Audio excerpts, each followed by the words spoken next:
Today I'll be showing you how to cook creamy lentil soup step by step, and without further ado, let's get into cooking. We begin this recipe with some very basic ingredients that everybody should have in their fridge or in their larder. Starting with the onion. As you can see, I'm using 2 onions for this recipe. Just chop them into rough cubes. You don't need to be that precise because everything is gonna get pureed eventually.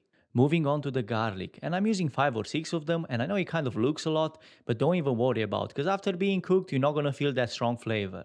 I'm also gonna be adding 2 carrots. Obviously, you can go with celery if you want to, but I think I'm just gonna stick with these basic ingredients. Same story with the carrots, chop them and get them ready for frying. Set the pot on medium-high heat and add about 2 tablespoons of veg oil. Once the oil is hot enough, transfer all the vegetables we prepared so far.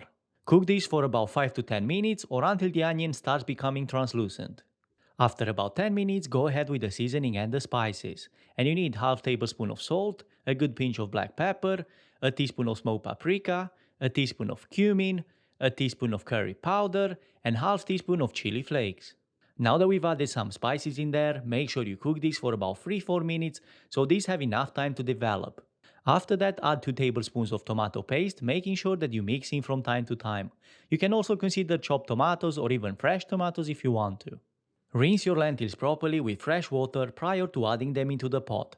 This way you'll get rid of any dust or any debris that might be among them. Obviously, do an eye check too so it's nothing there that it shouldn't be. I'm using about 300 grams of dry red lentils, and to these I'm adding about 2 liters of stock. It's totally up to you whether you go with chicken or veg, and in worst case scenario you can probably go with water, but bear in mind that you're not gonna get the same results. You might want to have a bit more stock prepared just in case you want your soup to be a slightly thinner consistency, so when blending you can add a bit more liquid. When it comes to pureed soups, my perfect soup consistency is probably not your perfect soup consistency. So what you need to bear in mind is starting with more vegetables than stock at the beginning, and after that add gradually till you get to the point that you're happy with what you've got.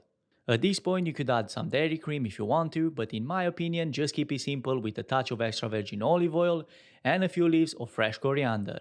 Please give this a thumbs up if you enjoyed the content, and for more simple recipes like these, make sure you subscribe to the channel. I have a new simple recipe coming on the channel every single Friday.